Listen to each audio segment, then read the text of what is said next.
हमने तहरीक इंसाफ इमरान खान की मशावरत में तहरीक इंसाफ के दोस्तों ने फैसला किया है, मुस्तफी होने का ऐलान कर रहे हैं। और मेरे सामने आकर इस चीज को वाक़िया तौर पर मुझे साबित करेंगे पर ये वॉलंटरी उन्होंने एक्ट किया है और उन पर कोई दबाव या प्रेशर। मुझे ये बताएं कि जब मैंने तमाम मेंबरान को खत लिखा तो न आने की वजह क्या थी?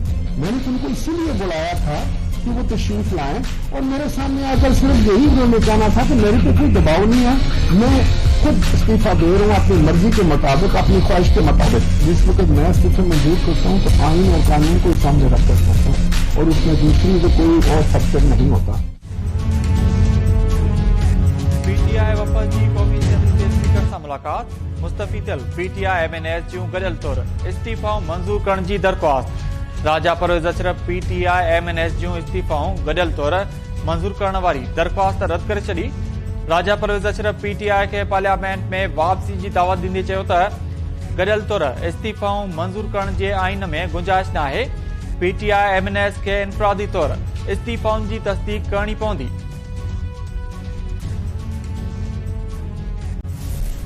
तरफ आप फैसला करते हैं कि मुझे सारे के सारे आ जाए, मेरे साथ जो है ना हैंड राइटिंग पे दे दे, और दूसरी तरफ जो है ना आप फिर 11 लोगों की रिजिग्नेशन मंजूर करवाते हैं। जो सुबह साहब के साथ हुआ कि पहली दफा पार्लियामेंट में किसी MNA को इस तरह निकाला गया जो कि कभी भी इस पार्लियामेंट का तारीख में नहीं हुआ। हमने इससे मुतालबा किया है कि देखिए हम तमाम लोग, शावत कुरैशी साहब उस दिन खड़े हो गए, उसने फ्लोर पे कहा और तमाम MNAs जो है ना उसके साथ इकट्ठे खड़े हो गए।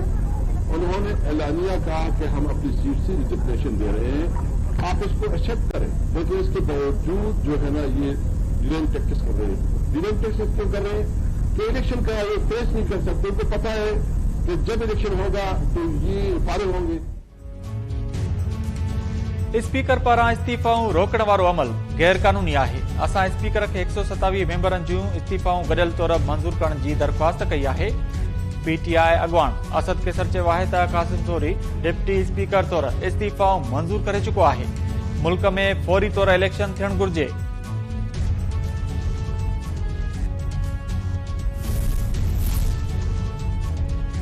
वज़ीर आज़म शहबाज शरीफ क़ौमी सलामती कमेटी जो इजलास सुभाणे तलब करे वरितो।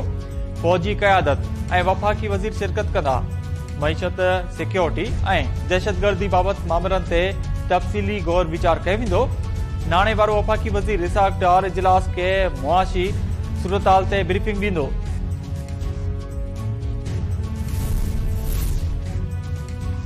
सुप्रीम कोर्ट वज़ीर आज़म शहबाज शरीफ पारां इमरान खान ख़िलाफ़ 10 अरब रुपयनि जे हर्जाने जी दावा वारे केस में इमरान खान जो दिफ़ा वारो हक़ ख़त्म करण वारे फ़ैसिले ख़िलाफ़ दाख़िल दरख़्वास्त रद्द करे छॾी। जस्टिस मंसूर अली शाह जी सरबराही में 2 रुकनी बेंच इमरान खान जी दरख़्वास्त ते फ़ैसिलो ॿुधायो। अदालत ट्रायल कोर्ट ऐं लाहौर हाई कोर्ट जो फ़ैसिलो दुरुस्त करार ॾेई छॾियो। फ़ैसिले जी सुप्रीम कोर्ट जे हिक जज पारां मुखालफ़त कई वई।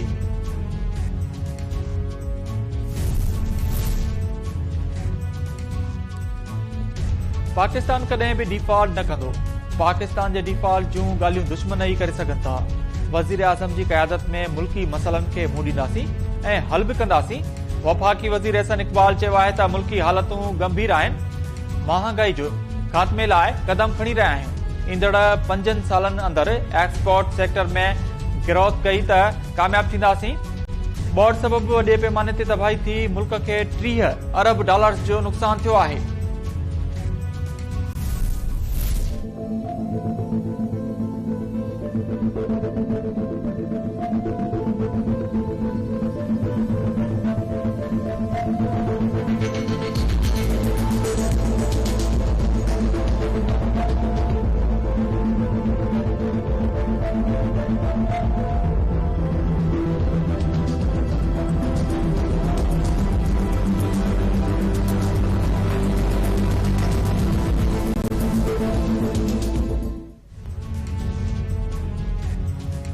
बलूचिस्तान के मुख्तलिफ इलाक़नि में वक्फे वक्फे से बरसात जारी। कोयटा में बरसात ऐं बर्फबारी बाद 20 खां वधीक फीडर ट्रिप थी विया। शहर के अक्सर इलाइक़नि जी बिजली मुकम्मल तौर ते बंद। ज़ियारत, पंजगौर, मस्तौंग, हब, डेरा मुराद जमाली ऐं ॿियनि इलाइक़नि में बरसात सबब मौसम वधीक थधी थी वई। ॿोड़ मुतासिरनि जा इंज बि वधी विया।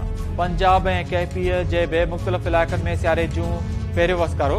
मथां इलाइक़नि में वक़्फ़े वक़्फ़े सां बर्फ़बारी जारी।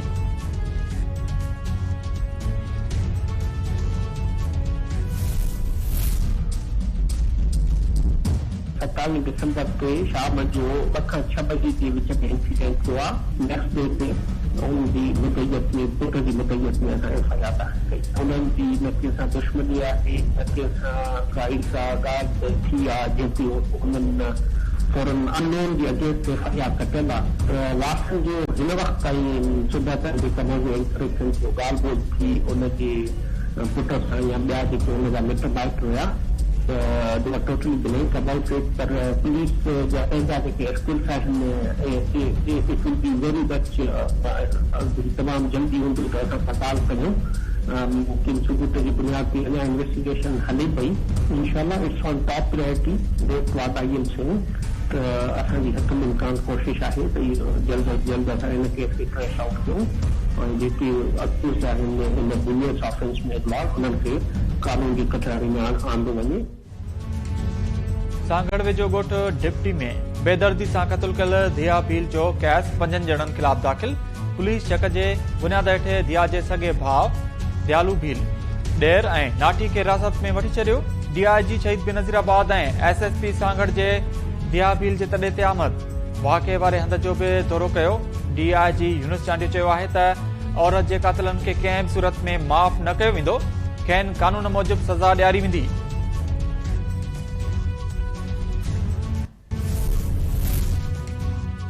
सिंध में सरकारी मुलाज़िमनि जा सर्विस बुक गुम थियण जो इंकशाफ।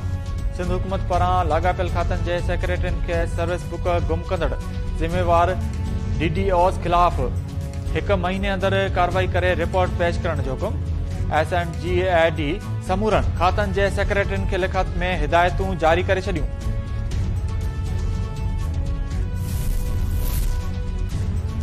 उमरकोट ज़िले में डॉक्टर्स ऐं पैरामेडिकल अमले जी सख़्त खोट। डॉक्टर्स ऐं अमले जी खोट सबब ज़िले जूं 168 इस्पतालूं बंदि। उमरकोट जे DC सिहत वारे सेक्रेटरी खे ख़त लिखी आगाह करे छॾियो। ख़त में चयो आहे त उमरकोट में 209 इस्पतालूं ऐं BHUs आहिनि। 168 इस्पतालुनि में डॉक्टर्स न आहिनि। डॉक्टर्स मुक़ररु कया वञनि। 588 मां 478 डॉक्टर्स जूं पोस्टूं खाली पियल आहिनि। ॿिए अमले जूं बि खाली जायूं भरियूं वञनि।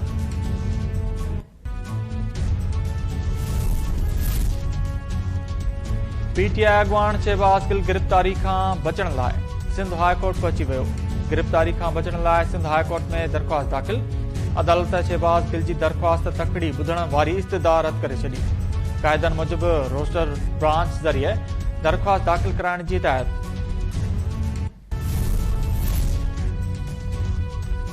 कराची जी एहतसाब अदालत पारां सिंध असेंबली जे स्पीकर आगा सिराज दुरानी जी ज़मानत वारी दरख़्वास्त रद्द।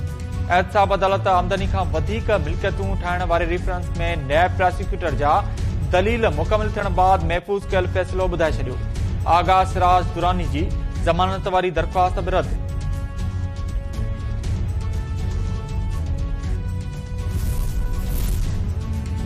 सिंध में जारी बदअमनी ते ज़ाब्तो न आयो। खैर प्रवासी नौजवान पुरमुज़ाहिमत ते कराची में क़त्ल। जैकाबाद में बि पुरमुज़ाहिमत ते 1 ॼणे खे क़त्ल कयो वियो। कराची में हथियारबंदन ॻोठ बहारू लाशारी वासी फयाज़ लाशारी खे लासी ॻोठ में पुर दौरान मुज़ाहिमत ते क़त्ल कयो। जैकाबाद में पुर दौरान मुज़ाहिमत करण ते फौरन गढ़ी खेरो जे ॻोठ सूणो खान लोअर जे रवासी शाहन लोअर खे क़त्ल करे छॾियो। जवाबदार मोटरसाइकिल काहे फरार। वाटसन जो क़ौमी शराह ते धरणो।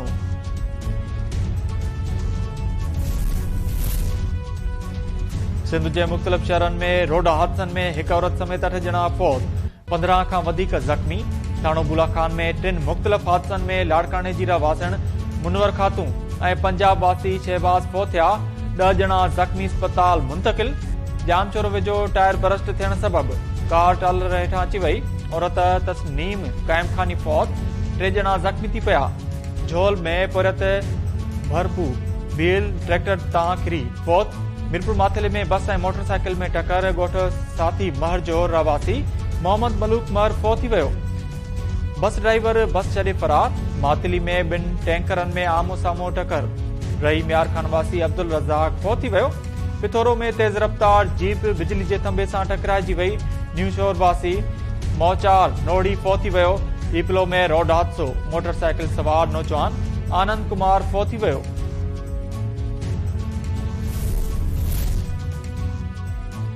घोटकी जे महर सरदारनि जे अगवा केस में ज़मानत मंज़ूर।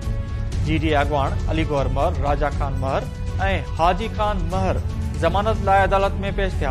अदालत समूरनि जवाबदारनि जी ज़मानत मंज़ूर करे वरिती। घोटकी जे रवासी कमर अली शाह पंहिंजे भाइटे फिदा अब्बास शाह जे अगवा जो केस महर सरदारनि ते दाख़िल करायो हो। कोठड़ी बिराज जे स्टोर मां आपाची खाते जा करोड़े रुपयनि जा 3 रूलर चोरी थियण वारे केस में गिरफ़्तार 3 जवाबदारनि खे एंटी करप्शन कोर्ट हैदराबाद में पेश कयो वियो। अदालत गिरफ़्तार मुलाज़िमनि मोहम्मद असलम गाडी, अब्दुल वाहिद खोसो ऐं अलाबख्श सोढर खे जुडिशियल रिमांड ते ॿीहर नारा जेल उमाणे छॾियो। उत्तर वज़ीरिस्तान में दहशतगर्दनि सां विढ़ंदे पनो आकिल ऐं फैज़गंज वासी पाक फौज जा 2 जवान शहीद। अफगान सरहद ते दहशतगर्दनि जे हमले में पनो आकिल वासी पाक फौज जा जवान सिपाही हाफ़िज़ अब्दुल रहमान जूणी जो शहादत माणी। संदसि अबाणे ॻोठ में तॾो विछायो वियो। उत्तर वज़ीरिस्तान में दहशतगर्दनि सां विढ़ंदे फैज़गंज वासी जवान सूबेदार शुजा मोहम्मद शरबे शहीद थी वियो। पाक फौज जे जवान जी शहादत जो इतला वारसनि खे ॾिनो वियो। वड़ ॻोठ पहुचण ते फौजी एज़ाज़ सां तदफ़ीन कई वेंदी। 13 ताईं हिन जो कमु हलियो। ठेकेदार मूंखे फोन कई त भाई हाणे तुंहिंजे पघार जेका असां नथा ॾेई सघूं। उन खां पोइ ठेकेदार जो राब्तो बि न आहे ऐं वक़्तनि ब वक़्तनि हिते इंजीनियर वग़ैरह ईंदा रहंदा आहिनि। बाक़ी ठेकेदार जेको आहे इहे लफ़्ज़ चई जेको आहे वापसि न आयो अञा ताईं। अफ़सोस जी ॻाल्हि आहे कि 12-13 साल गुज़री विया। उन खां बाद इन के मथे पीपल्स पार्टी जा के बि इन ते अमल कोन करायो, न इन ते कमु करण जी वॾी ॿिया शुरू कराई। स्कूल अनकम्पलीट इन जे वजह सां असांजो सॼो इलाइक़े जा नियाणियूं आहिनि इलाही परेशान आहिनि। स्कूल मुकमल कयो वञे। असां मलीर जे खोई ॻोठ में नियाणियुनि लाइ ठहंदड़ गर्ल्स हाई स्कूल जी इमारत 12 साल गुज़रण बावजूद मुकमिल न थी। अख़्तियारनि नोटिस न वरितो। नियाणियूं तालीम हासिल करण लाइ ॾोरां इलाइक़नि ॾांहुं वञण ते मजबूर। इलाइक़े वासियुनि पारां स्कूल जो कमु जल्द मुकमिल करण जो मुतालबो। टंडोलायर में औरत 2 ॿारनि समेत पुरसरार नमूने गुम। वारसनि पारां अगवा जो शक ज़ाहिर। प्रेस क्लब आॾो एहतिजाज। नारे जे मुड़ुस भलियो भील जो चवणु आहे त 7 बाई खे 2 ॿारनि समेत अगवा कयो वियो आहे। पुलिस वाक़े जो केस दाख़िल करण लाइ तयारु नाहे। ॻोल्हा में मदद कई वञे। मिठियाणी ऐं भरपासे जे इलाइक़नि जे 6 महीननि खां गैस बंदि। इलाइक़े वासियुनि खे रत पचा करण में ॾुखियायूं पेश। रहवासी काठियूं ॿारण ते मजबूर। शिकायतुनि जो अख़्तियार नोटिस न वरितो। शहरनि पारां बंदि कयल गैस बहाल करण जो मुतालबो। ॿी सूरत में एहतिजाज करण जो चिताब।